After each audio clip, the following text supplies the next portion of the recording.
السلام عليكم، كيف دايرين؟ ان شاء الله تكونوا دائما على خير وبخير. عواشركم مبروكه.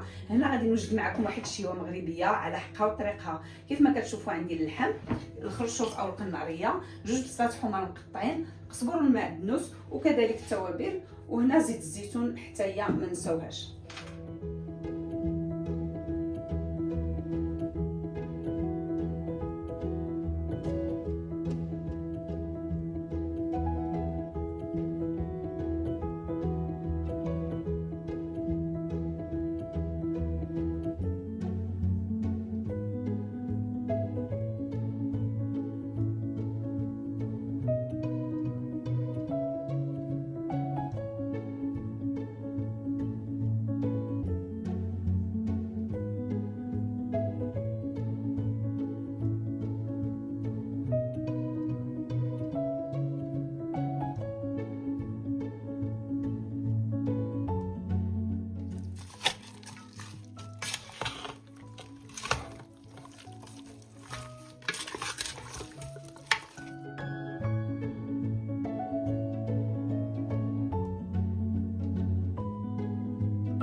هانتوما كيف ما كتشوفوا من بعد ما درنا العطريه، القزبر والمعدنوس، البصله، خلطنا كلشي، ودابا غادي نخليها تخلى واحد شويه. نضيف ليها الماء ديالها اللي غادي طيب فيه، نسد على الكوكوط ديالنا واحد قسماين باش طيب لينا داك اللحم، ومن بعد غادي نديروا لها الخرشوف ديالنا.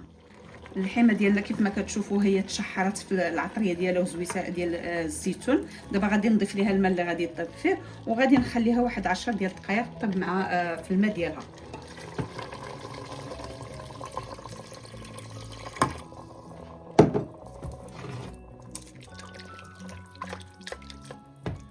ما نكثروش الماء، غادي ندير تقريبا واحد كاس ونص ديال الماء.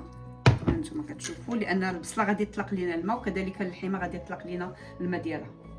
غادي نسد على الكوكوط، نخلي داك اللحمه طيب واحد نص طياب، ما كنطيبوهاش كامله، غير نص طياب، باش من بعد غادي نزيدها الخرشوف اللي غادي نخضروا بها.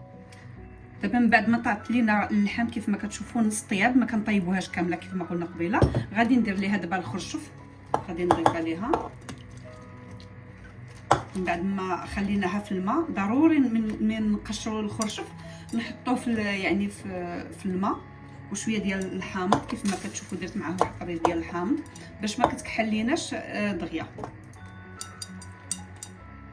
صافي غادي نخلطو هكا مع داك المريقه بلا ما كنبقى نحركو دابا بزاف، غير كنبقى نديرو بحال هكا الكوكوط باش ما كتهرس ليناش داك الخرشف. من بعد غادي نضيف واحد شويه د الماء هنا في الجنيب. هانتوما هاد الاكله هذه كتجي رائعه في هذا الوقت هذا ديال الشتاء.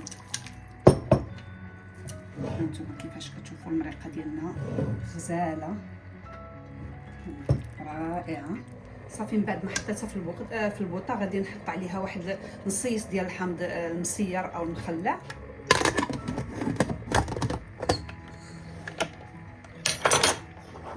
هانتوما كتشوفوا معايا الغديوه ديالنا هي وجدت، المريقه جات خطيره ما شاء الله. الخرشوف ولا القناريه وجدت هي مع اللحمه جاو متواتيين. غادي يبقى ليا الا نصب في الطبيصل ديالنا، نخليها تزيد تشحر واحد 5 دقائق باش ما كيبقاش فيها كاع داك الماء ولا داك المريقه، وصافي غادي نقدمها لكم ان شاء الله في البلا ديالها.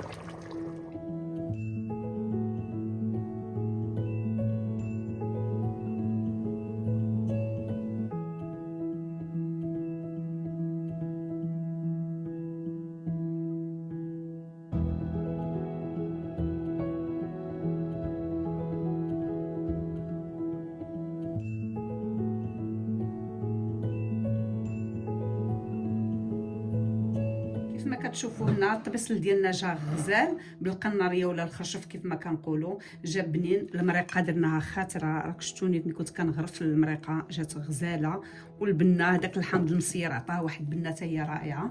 نتمنى حتى نتوما تجربوا في الديور ديالكم وبصحتكم وراحتكم.